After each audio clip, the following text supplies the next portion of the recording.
Welcome to the Manufacturing Shakeup. We're your hosts, Ellen Feldman-Ornato and Jenny Drescher. We're talking with dynamic women from across the manufacturing scene in Connecticut.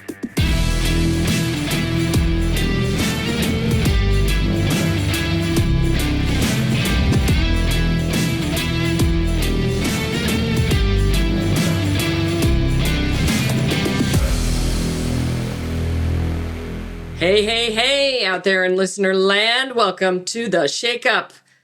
So, you've been hunting for a job lately? I know I've done that a lot in my career, looking for a job.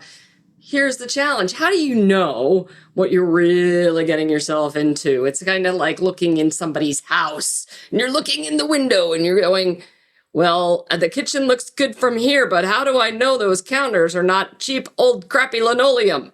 Sometimes it feels like that when we're job hunting. Welcome, Melissa Mazo from Straton Industries. Melissa's got some hot tips for us today on how to know what you're getting into when you sign up to join a company. Melissa, hey. Hello. Good afternoon. How are you guys doing? Good. How are you? Very good. Thank you. How did I know? Well, did you know? It really started off with just the interview. After I met everyone and we sat down in the conference room for the interview, it really just felt like a conversation. It didn't feel forced. I was able to be very, very honest. And it was such a good conversation where it was just nice and smooth. I was recommended to go interview there by one of my old professors, Dave Tuttle, who teaches at Platt Tech. And that also gave me a lot of good reassurance that, yes, the company was actually a pretty good company to be in. And here I am 5 years this April later. I love that's that. fantastic. Yeah, so I love that. It's like it sort of was organic. There were a couple of other things that you mentioned that you noticed right away about Straton. What were a couple of things that you noticed either through that interview process or in the research that you did? Or I think you said you went on a tour of the floor, if I'm not mistaken. Yeah. So the facility is a very clean facility.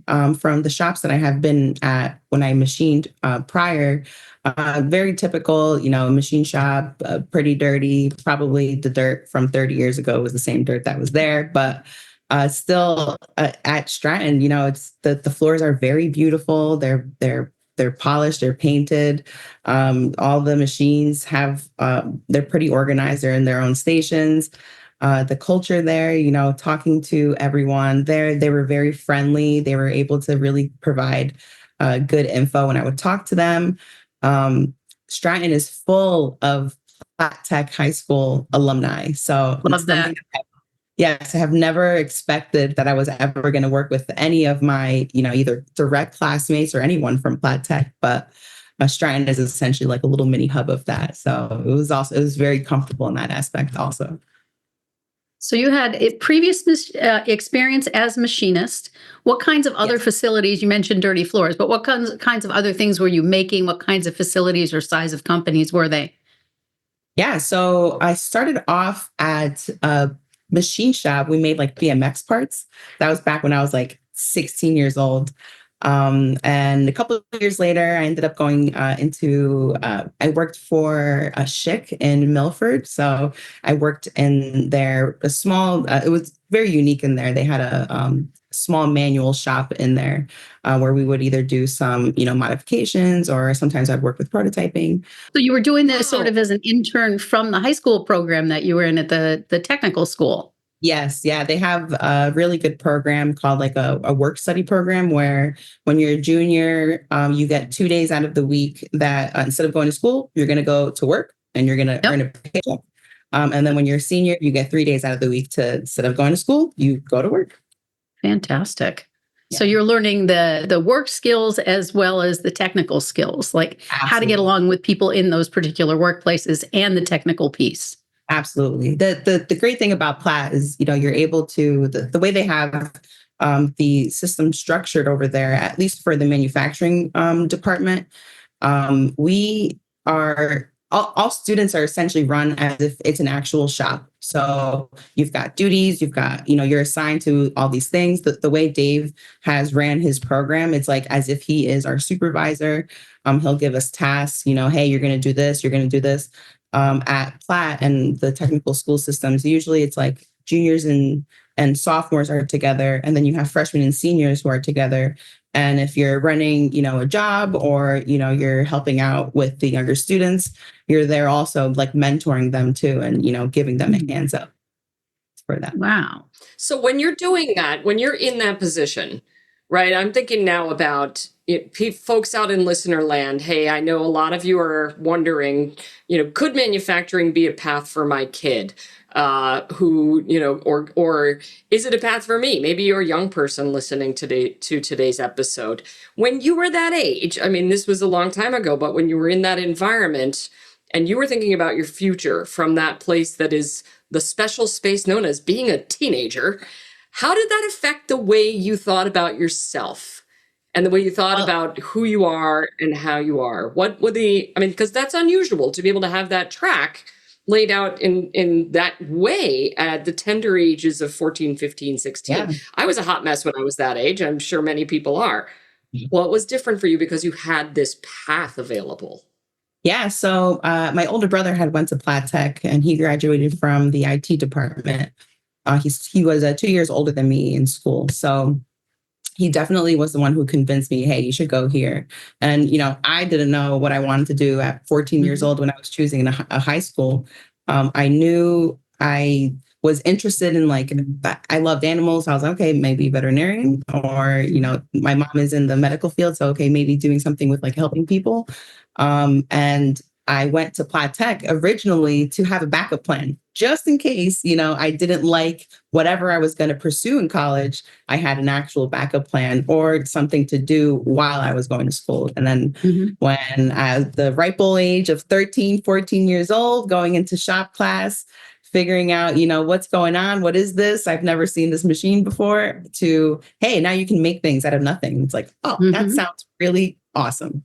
And it was very motivational, right? Like to be able to see something with your own hands.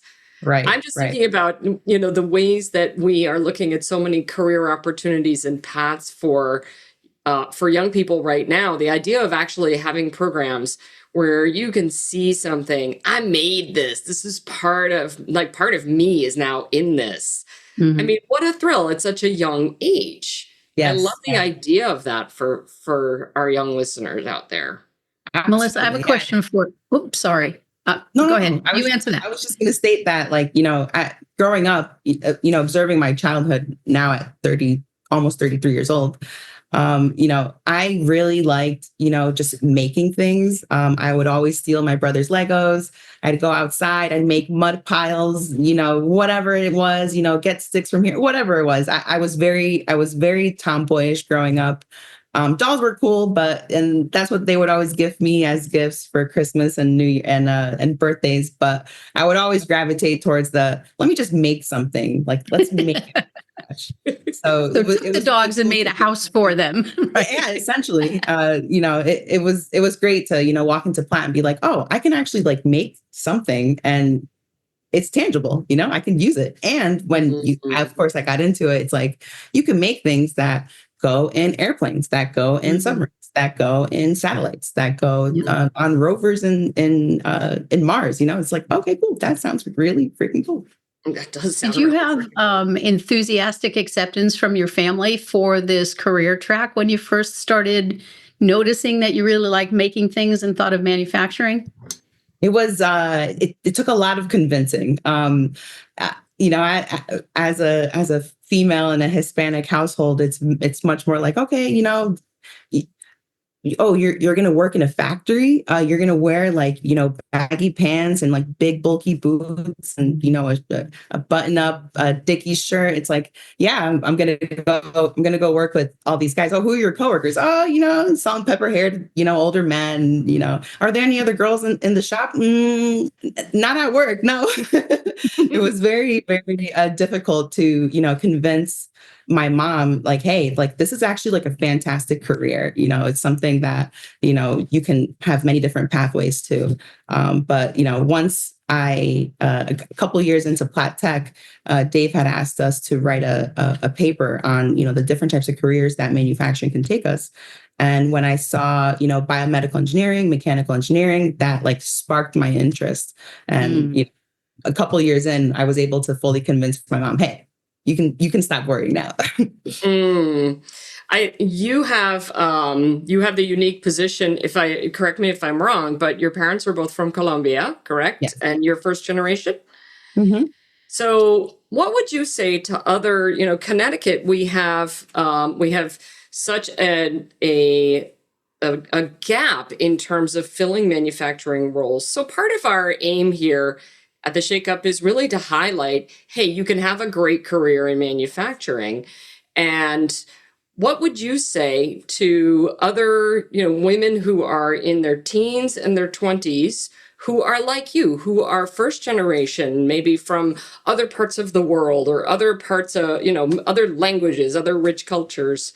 What would you say to them about what's important for them to keep in mind if they're considering following a technical track in their career exploration? Yeah, it's a really good question. I quite honestly, the very first thing I would say is, what do you like to do? Like, what is what can you like turn your brain off and just, forget about everything and like hyper focus on something, and I'm a huge nerd, so I love to learn. Like I'm a lifelong avid learner. You learn one thing every day, you learn 365 things in a year, and,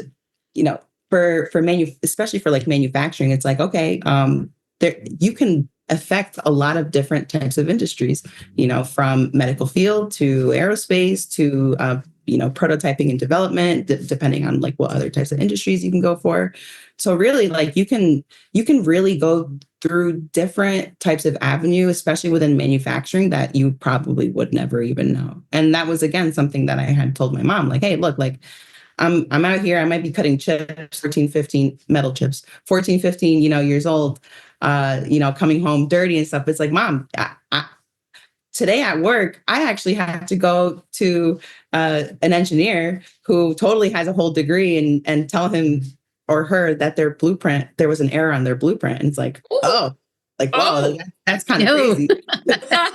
Yeah. So when it comes down to like, your career choice, first of all, like make sure you choose something that you're interested in. And that's a very, very big blessing to be able to have that opportunity to go into that type of career where you're very, very interested in. And then, of course, secondly, it's like, dive into where you can use those kind of skills in different areas of the industry. You don't always have to cut chips. You don't always have to, program. You don't always have to, be inside or on the shop floor. You can go do other things. So yeah, very, very versatile so industry. One of the things that I heard that I want to sort of knit together is, and correct me if I'm wrong, but it seems like because you went through the technical high school program and you started doing apprenticeships and then you started working and then you got a degree in mechanical engineering, I would imagine, is that correct? I actually have not graduated just yet.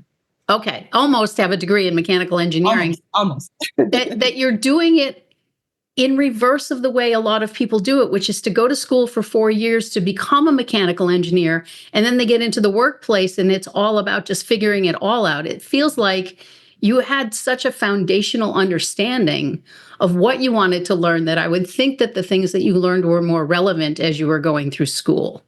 Yeah, when I was in various machine shops or in school or wherever it was, I tend to ask a lot of questions that, my leads or my supervisors would be like, that's a very engineering question. It's something that I can't answer. Whether it's like, hey, why would they add this type of thread to, this part here? It's like, oh, well, if it's a right angle, buttress thread, which is, just so you guys know, when you go home tonight, open up your toothpaste cap and the threads on there go like straight up and then it goes on a 45.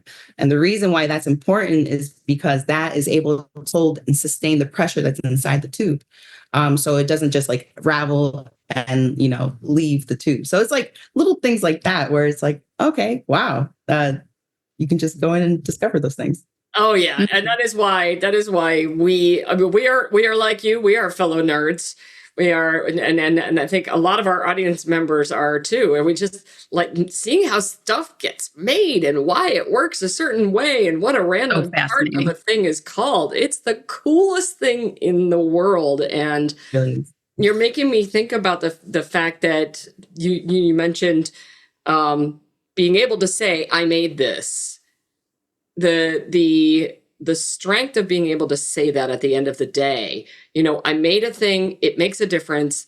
I have an impact in the world on how a product is made, which ultimately, I mean, to pull your toothpaste example, I make it a certain way so that a consumer can buy it, so they can use it on their body, which keeps them healthy, right? Yeah. Like it sounds crazy, but if you follow that bouncing ball, that's what makes it so rich. Or you mentioned airplanes, right? Mm-hmm. I make a thing like our friends over at Triumph Group. They make controls that go into helicopters, that make sure that the fuel goes to the engine at the right time. So there's all these different ways about how working in manufacturing. Manufacturing is very much about making the world go round.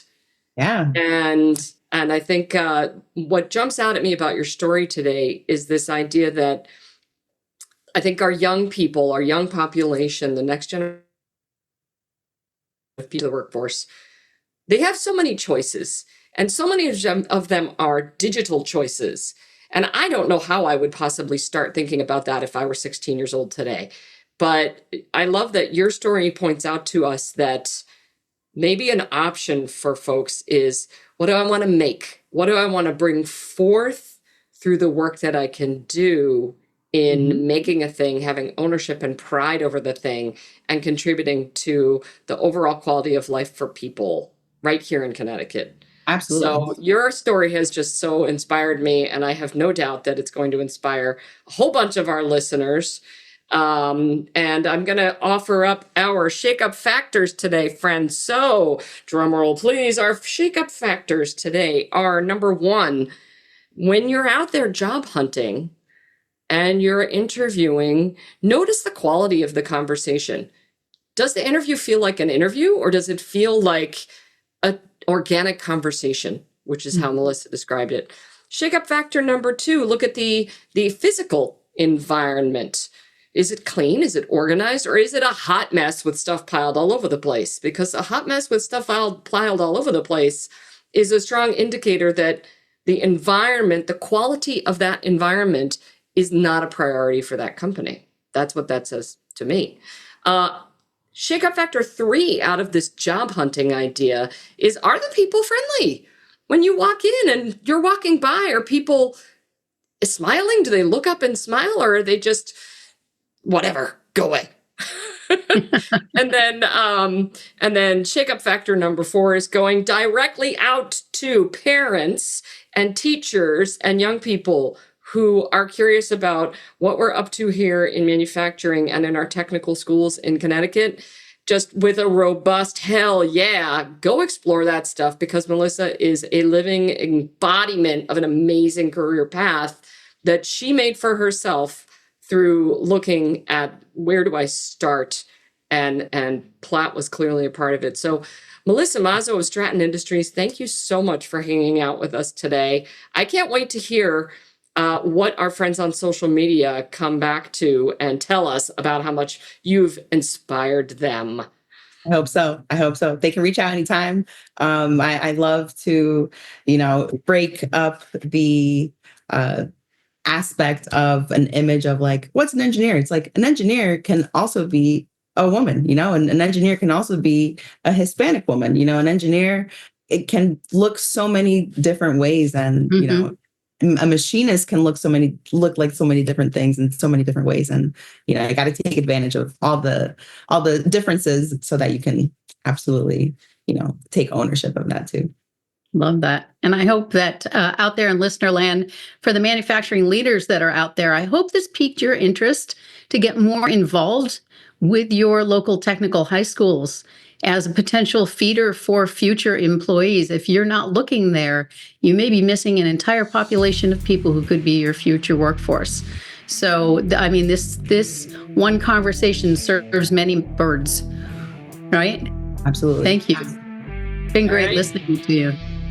Thank you, guys. The Manufacturing Shakeup is sponsored by the Connecticut Office of Manufacturing, produced by Maselli Productions and Gale Communications, and hosted by the Boulder Company.